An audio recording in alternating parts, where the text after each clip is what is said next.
cómo, de dónde sacan esa valentía? Porque si no lo hiciéramos, ¿qué pasaría? O sea, si no hiciéramos nada, ¿cómo estaríamos? Fíjate. Es un riesgo de muerte. Hay que tener mucha convicción, y yo lo decía ayer en el seminario, hay que tener también esperanza de que es posible. Yo me siento muchas veces desmotivada y digo, ya esto no tiene sentido, no tiene para dónde. Pero yo trabajo con comunidades indígenas, campesinas, mujeres. Cuando voy y estoy con ellas, que siembran, que cantan, que luchan, aún en condiciones muy difíciles, por ellas hay que seguir luchando. Ellas son el bastión, son la retaguardia y los fuegos de esperanza que nos quedan para seguir persistiendo. ¿Hablas en femenino? Sí, muchas son mujeres resistiendo. Están a la cabeza del derecho a la tierra, el territorio, el medio ambiente en América Latina. Estamos, digo yo, porque nos hemos puesto al frente con mayores riesgos y condiciones mucho más difíciles, pero ahí estamos. Y por ellas que están todavía ahí luchando, es que hay que seguir, no hay que bajar la cabeza ni perder la moral.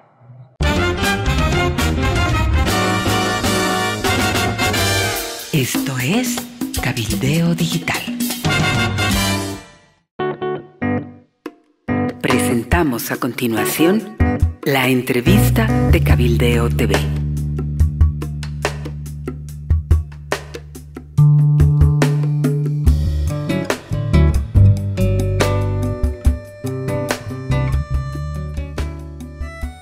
Un saludo a todos ustedes, muchas gracias.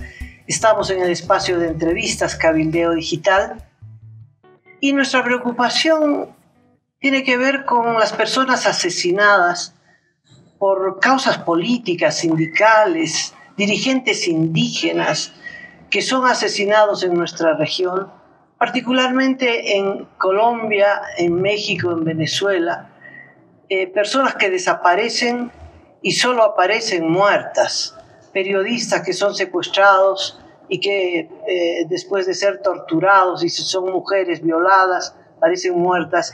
Pero las cantidades son estremecedoras.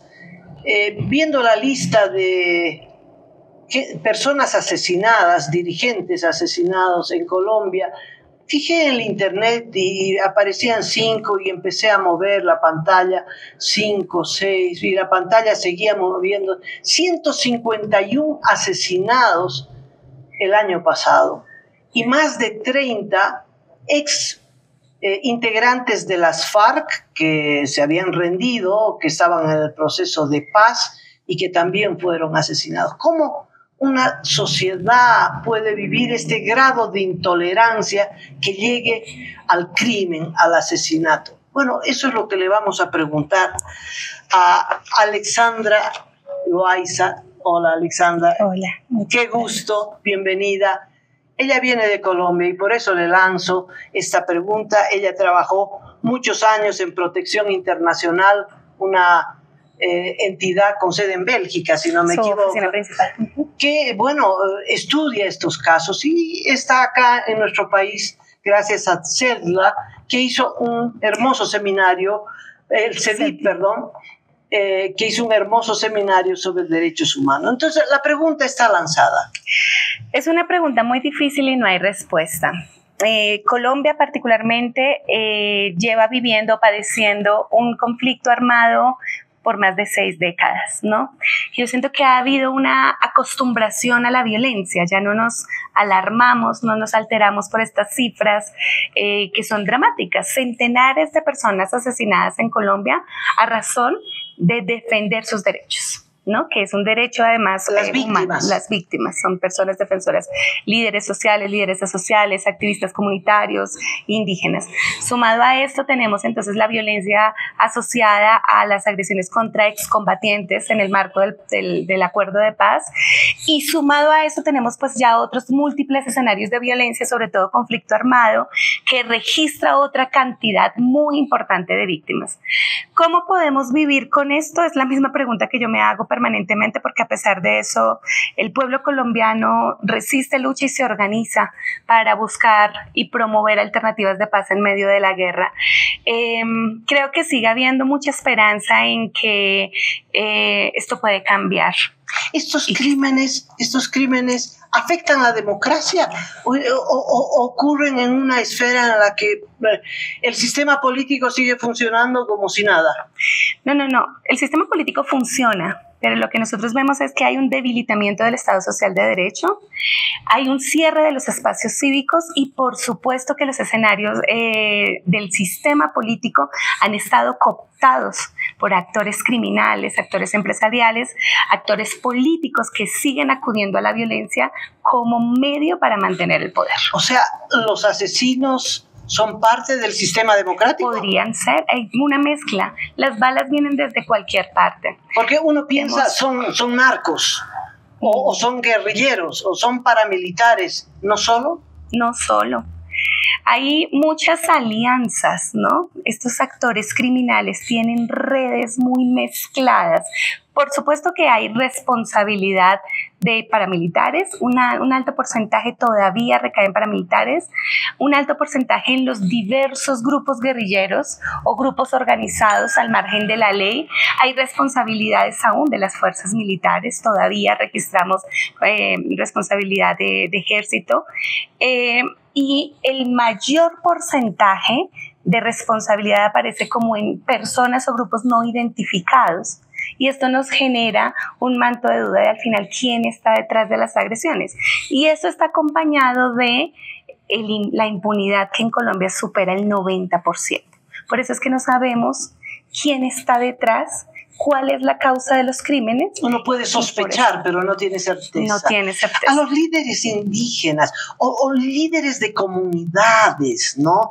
Dirigentes sindicales, ¿quién los mata? Porque uno entiende que si uno es guerrillero, que un paramilitar mate a un guerrillero, que un guerrillero mate a un paramilitar, que eso es una organización del otro polo político, digamos. Pero a un dirigente sindical, ¿por qué matarlo? A un dirigente comunal. En este momento, los rangos más altos de agresión están sobre poblaciones indígenas y afrocolombianas, comunidades campesinas y comunales. El sector sindical está en un rango menor en este momento. No podemos hacer una valoración general. Es decir, en el país pasa X cosa, porque cada territorio tiene dinámicas y conflictos muy situados, muy particulares. Pero hay tierra de por medio. Ese es el punto, eso iba a decirte. Al final, lo que está en el centro son para mí dos factores esenciales: la tenencia y el uso de la tierra. No es solo la tenencia, tenerla, sino a qué la vamos a dedicar. Ahí hay una disputa. Y ahí hay un escenario de conflicto bien importante. Y tenemos, por otro lado, la exclusión política, las élites políticas locales que han tenido vasos comunicantes con los actores armados para llegar y mantenerse en el poder, siguen usando la violencia. Y otro factor importante que está muy entretejido es el crimen organizado y el conflicto armado. Me refiero al narcotráfico, particularmente las economías ilegales, oro particularmente, y el conflicto armado, donde hay una atomización y una multiplicidad de actores que es muy difícil caracterizar. Entonces, la tierra está de por medio. Pero el oro también. Oro, economía. La instalación de explotación ilegal de oro. Claro. ¿Y esto qué financia? ¿O son gente que vive del oro simplemente? ¿O es que la guerrilla ahora vive del oro? Pero no solo la guerrilla, todos los actores armados viven del oro. Hay crimen organizado alrededor de la economía ilegal del oro, porque además el oro es un mineral contrario al narcotráfico, a la coca, que se blanquea muy fácilmente. Entonces ahí, digamos, se mueven muchos intereses. Se financia la guerra, sí, pero no solo la guerra. Se financia también la acción política, el acceso a la tierra. Ahí, digamos, se están moviendo muchos intereses ahí. Y tenemos el narcotráfico, tenemos el conflicto armado. Entonces, un poco está todo esto mezclado, muy enreversado. Digamos, no hay una causa y una salida. Son múltiples entradas y salidas de un problema sumamente complejo al que no hemos logrado encontrarle una salida. El plan de Petro de llegar a un acuerdo con la ELN pone fin, es el principio del fin de esta violencia que tiene 60 años, como tú dices. Quisiéramos realmente, pero no, es parte, o sea, son pasos que se dan. La guerrilla del ELN es un actor armado importante, pero uno de una multiplicidad de actores que son generadores de violencia en el país. Negociar con el ELN es muy importante de cara a desescalar la violencia, a restarle hombres a la guerra y a establecer condiciones que nos permitan avanzar hacia la paz. Pero es uno. Tenemos otros, digamos, con los que ya se empieza a negociar, que son las disidencias de las FARC, que ahí hay otro actor importante con el que se está intentando negociar, muy divididos por dentro, que eso es un factor bien importante que dificulta las negociaciones. Los de las FARC, los desmovilizados.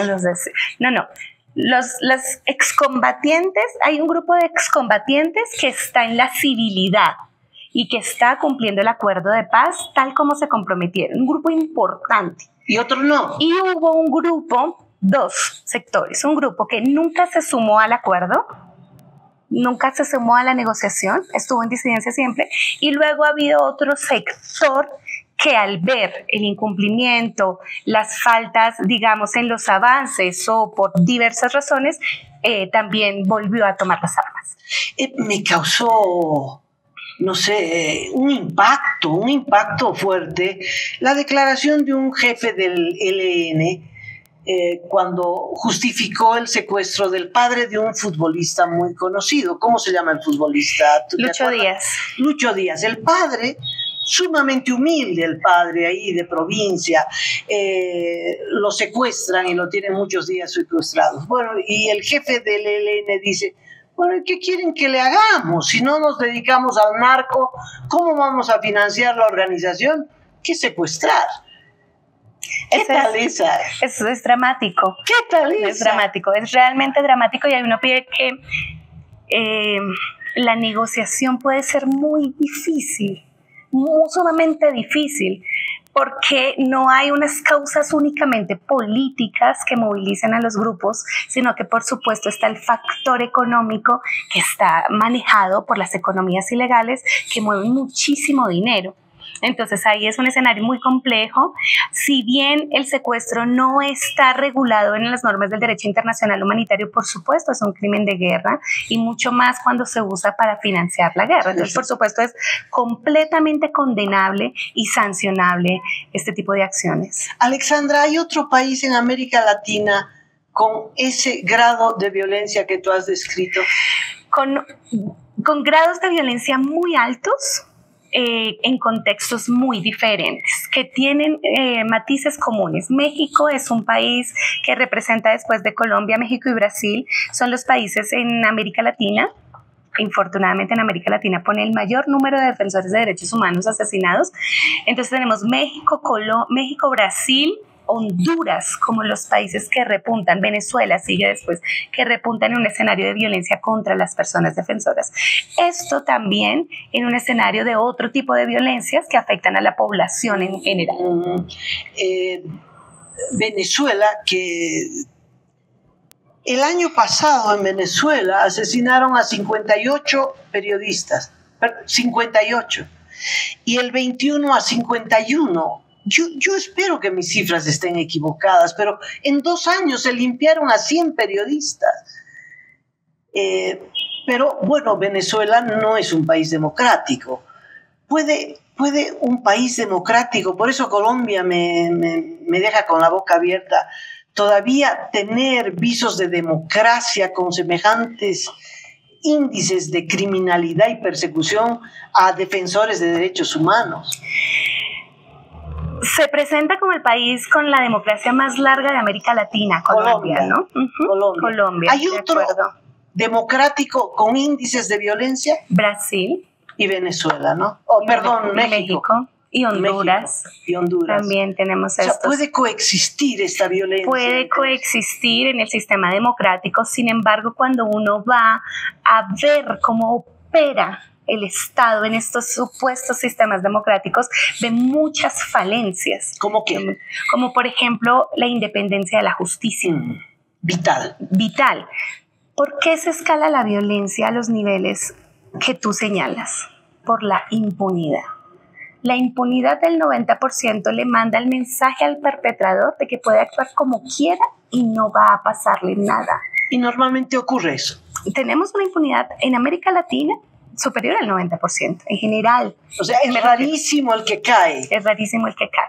Y en Colombia, por ejemplo, caen normalmente, son detenidas las personas, los actores materiales de los hechos.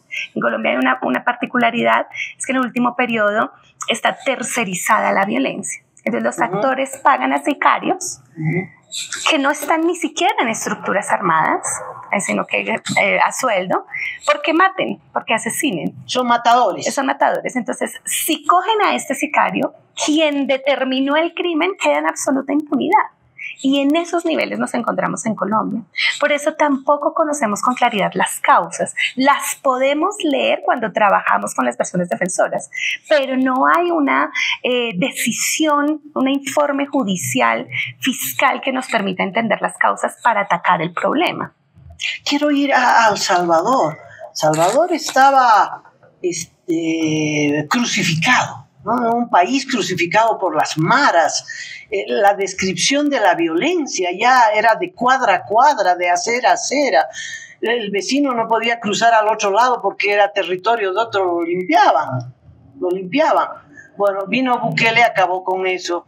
Creo que tiene 60.000, es decir, un estadio entero de detenidos. Ahí entraron moros y cristianos, en fin. ¿Cómo evalúas eso? Al final se acabó la violencia. Yo no hago mucho, no estoy tan segura. No conozco mucho Centroamérica, porque yo trabajo más hacia Sudamérica. Mi opinión es que alcanzar esos niveles de pacificación significa sacrificar muchos otros derechos. Y no vale la pena, sobrepasar. Alexandra. Y no vale la pena. Es decir, debe ser un primer momento. En Colombia se usó mucho este argumento. Fue violencia para acabar violencia, desencadena unos escenarios de terror brutales y una desinstitucionalidad del Estado, porque ¿qué reglas sigues? ¿Qué reglas sigues si sobrepasas cualquier límite con el argumento de que hay que parar? Porque lo pararon. El gran problema es que la justicia está sometida a Bukele, rápidamente la sometió. Entonces no hay un control, no hay un poder que controle, no diga, epa, usted se está pasando. Eso es un poco lo que está pasando en América Latina en los distintos regímenes. No importa, no sé si ves, ¿no? De derechas o de izquierdas, la desinstitucionalidad es tan alta, el debilitamiento del Estado Social de Derecho, que cuesta ponerle límites al poder. No hay quien controle, quien ponga los límites. Y quien puede poner los límites o está cooptado o tiene miedo porque la represión es brutal. ¿Ves? Entonces, si se superan los límites éticos que hemos construido como humanidad, con la justificación de la pacificación, ¿dónde pones el límite? ¿Cuándo lo pones? ¿Quién lo pone? Es un riesgo enorme. En Colombia nos han vendido la idea de esto, ¿no?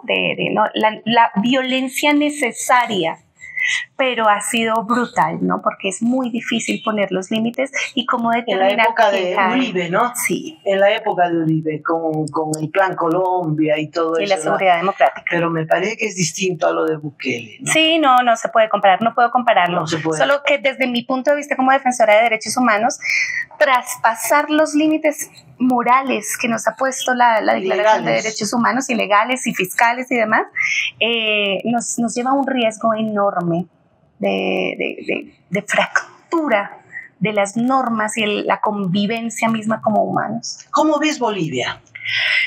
Lo veo, hay una pregunta, hay un punto importante. ¿Puntos suspensivos? No. Claro, lo que pasa es que finalmente el drama de la muerte pareciera que fuera lo peor. Pero en Bolivia yo siento también que hay un estrechamiento del espacio cívico para disentir, para controlar el poder, que muestra patrones muy dramáticos. La persecución a través del aparato penal, del sistema penal, el uso del sistema judicial de manera abusiva para judicializar, para sancionar, para castigar. Ayer veíamos el caso de Fondo Indígena, el del caso del Fondo Indígena. Sí. Con más de 280 procesos penales, sometido a tortura, sometido a vejámenes, que eso es un poco dramático. Si existe un aparato de justicia que actúa en el derecho, ¿por qué? Es tal vez peor que un sicario. Yo quería decirlo, claro, 7 años preso, sometido al descrédito, al maltrato, a la tortura, y al final fallece. Esto es dramático para un Estado de derecho, para la democracia, para la sociedad civil, porque estos son mensajes ejemplarizantes que te mandan un mensaje como sociedad. ¿Ves? Entonces es dramático la cooptación que ha hecho de todos los niveles del Estado, pero también de la sociedad civil, ¿no? Como las ha jugado con el poder judicial, económico, financiero, legislativo, para cooptar la sociedad civil, restar su poder de veeduría y fiscalización al Estado y ponernos incluso como sociedad en disputa, genera una polarización dramática. Eso por supuesto que restringe los espacios. No contamos muertos, pero el impacto sobre la sociedad y la democracia es dramático. Contamos muertos. Ya van 10 en este gobierno, entre los que mueren en la cárcel y mueren en la calle, al margen de los muertos del narcotráfico, solo 18, una pequeña localidad que se llama San Matías, que está la frontera con el Brasil, y que son muertos del narcotráfico, ¿no? La tolerancia al narcotráfico. Colombia tuvo sus años de tolerancia y pagó caro. Acá hay tal tolerancia, y creo que la factura viene pesada. Yo creo que tuvimos nuestros años visibles, una lucha muy dramática contra el narcotráfico, digamos, muy atizada por Estados Unidos, en la que pagaron los más pobres. Los más débiles de la cadena fueron los que estuvieron victimizados. En la época de Pablo Escobar. En la época de Pablo Escobar y más adelante todo el Plan Colombia, ¿no? Hoy por hoy todavía seguimos enfrentando una lucha contra el narcotráfico importante. Mi mayor preocupación es que el narcotráfico no es un problema local. El narcotráfico es un crimen transnacional con estructuras de un poder que hoy por hoy no logramos todavía reconocer y con vasos comunicantes con las institucionalidades. No importa el color que sea, tiene vasos comunicantes, por eso ha logrado tener el poder que tiene. Si los países con democracias sólidas lograran contener de manera decidida ese crimen, pero es que están los vasos comunicantes. Se meten a la fiscalía, a la policía, al poder judicial, al gobierno, al diputado. Es un poder, claro, que no trabaja de manera clandestina. Si no, no podría funcionar. No podría, con este nivel de poder. Porque tienen poder económico, poder político, porque ponen gente en los gobiernos y tienen el poder de las armas y una violencia brutal, desmedida, ¿no? Sí, desmedida. Uh-huh. Bueno, Alexandra, la última pregunta. ¿Cómo con estos índices de violencia, este castigo de los malvados a quienes defienden los derechos humanos, tú todavía estás defendiendo derechos humanos y siguen habiendo dirigentes indígenas y dirigentes de todo? ¿Y cómo, de dónde sacan esa valentía? Porque si no lo hiciéramos, ¿qué pasaría? O sea, si no hiciéramos nada, ¿cómo estaríamos? Fíjate. Es un riesgo de muerte. Hay que tener mucha convicción, y yo lo decía ayer en el seminario, hay que tener también esperanza de que es posible. Yo me siento muchas veces desmotivada, digo, ya esto no tiene sentido, no tiene para dónde. Pero yo trabajo con comunidades indígenas, campesinas, mujeres. Cuando voy y estoy con ellas, que siembran, que cantan, que luchan, aún en condiciones muy difíciles, por ellas hay que seguir luchando. Ellas son el bastión, son la retaguardia y los fuegos de esperanza que nos quedan para seguir persistiendo. ¿Hablas en femenino? Sí, muchas son mujeres resistiendo. Están a la cabeza del derecho a la tierra, el territorio, el medio ambiente en América Latina. Estamos, digo yo, porque nos hemos puesto al frente con mayores riesgos y condiciones mucho más difíciles, pero ahí estamos. Y por ellas que están todavía ahí luchando, es que hay que seguir, no hay que bajar la cabeza ni perder la moral. Tal vez eso es lo que siente Amparito Carvajal. No sé si oíste hablar de ella. Es la cabeza de la Asamblea de Derechos Humanos, intervenida, tiene 80 y no sé cuántos años, bastón en mano, vamos para adelante. Nadie la baja de su escalera. Escuché. Alexandra, gracias por Muchas esta charla. gracias a ti. Muchas gracias. Ha sido un gusto. Ha sido un gusto. Gracias. Nos despedimos. Muchas gracias a ustedes por seguirnos y será hasta la próxima entrevista.